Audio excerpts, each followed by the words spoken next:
Oh boy. You're back under those covers, lazy mornings, they I gotta do my signature.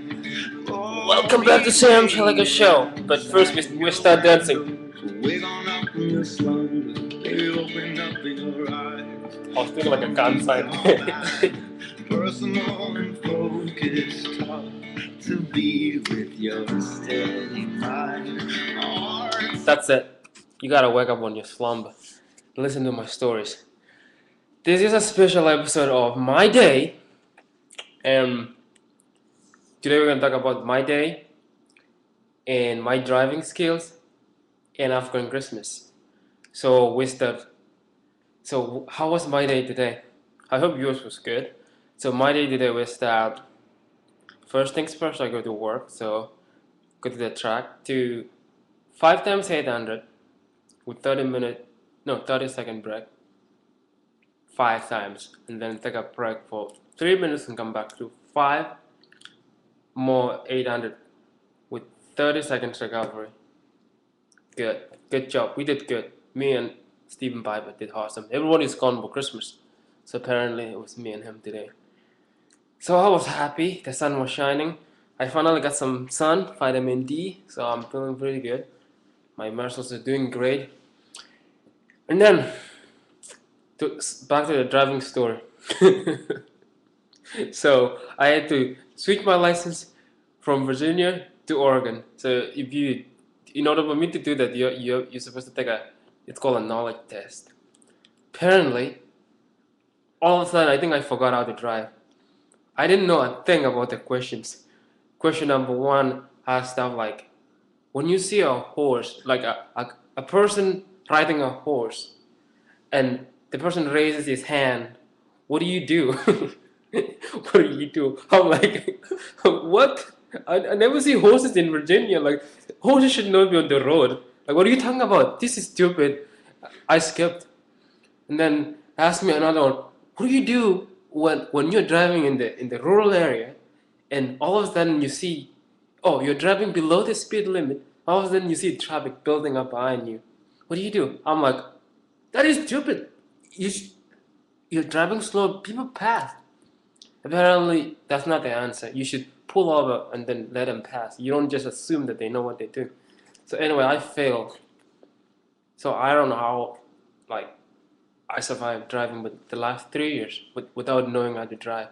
But that's the story. So I had to go back today. That was yesterday, so I had to go back today. I retook it. No, actually, my wife had to drive me today because I couldn't drive. They told me, you can't drive, you don't know how to drive. So I went back today and then I passed. So, I have my license again.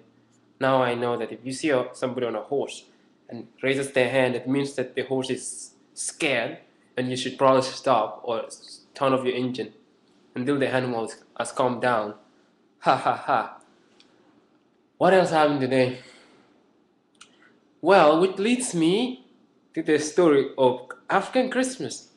So in America, if you grew up in America, so you know that it's Christmas when you see the stores decorating, the shopping, buy two get one free, Christmas specials, and then the songs. But here's the difference in Africa. They don't really sing those songs like, what's the song like that's popular, like Christmas songs in America, like Oh Holy Night, Oh Holy Night, Hark the Herald Angels Sing. whatever that is, and Gloria, you know. I do know in the city, the radio in Nairobi, the radio station, the English one, it plays Feliz Navidad. So I've had Feliz Navidad. Yeah, you know the song. So I decided to give you a little bit of my Christmas in Africa when we were little boys there. So you can imagine Christmas here, they talk about Santa. So let's start about Santa. We see pictures of Santa in Africa, but I never really got that concept of Santa because when I came here, apparently Santa gives out presents. But Santa gives out presents here because he can sled down with this thing, that big thing with these reindeers through the Arctic down to America. But You can't sled in Africa. There's no snow. It's dry. So Christmas is hot. So you never see snow. And then number two, Santa can't come through the chimney because in a hut doesn't have a chimney. So you ask me, my friend, how do you get the smoke outside the hut? if the hut doesn't have a chimney, it's round like that. How do you get the smoke out? The smoke finds a way to get out of the house. That's how it works. Just goes out. I don't know, but seriously, when you go inside a hut, there's a lot of like black. It's above the roof. It's so dark, like some stuff dripping, like smoke that goes and sticks up there and becomes like dust. So in case you know where the smoke goes. So that's the story about Santa. So the Santa doesn't bring the Christmas presents. So what is that concept of presents in Africa? How do we see that? Well, we do have the Christmas tree. There's this tree called cypress. Cypress looks like almost like what's the name of the Christmas tree? Fir, wherever.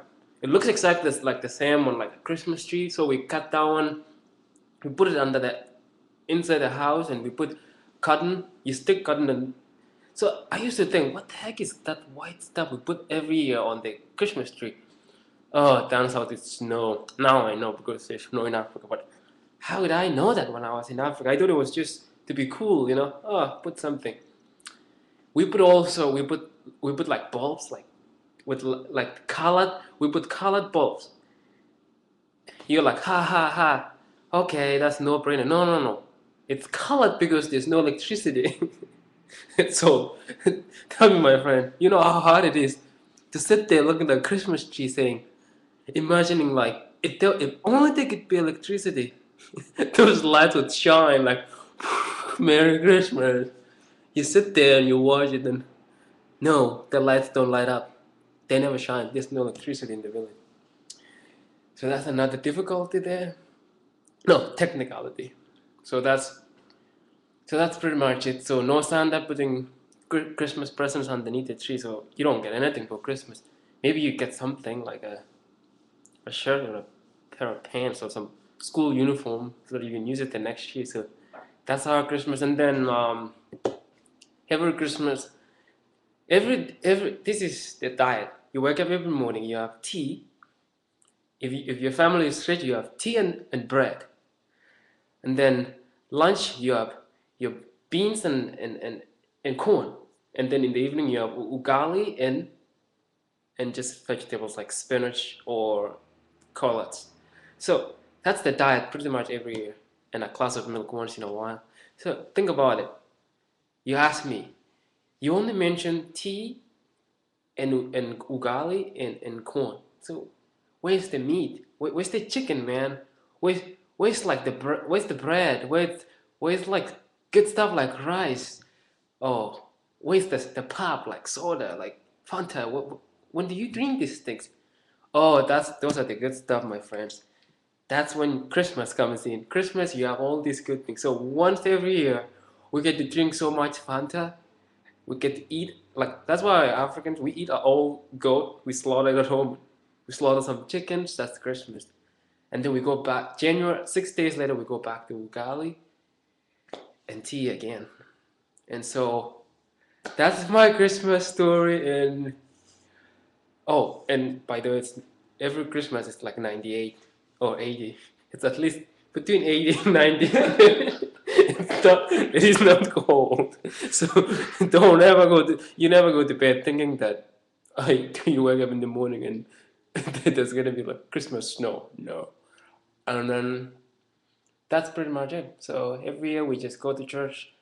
24th we go sing. There's this thing. Oh, good one. We go to church every 24th. Every Christmas Eve we go to church and wait. They say we go wait for Jesus' birth. So get me my J, dude. Get me my J. So we wait. Get me the damn candy again. So we go wait for Jesus to be born. We go and sing songs, and then when it gets to 11:59, we start saying 54, 59, and Jesus is born.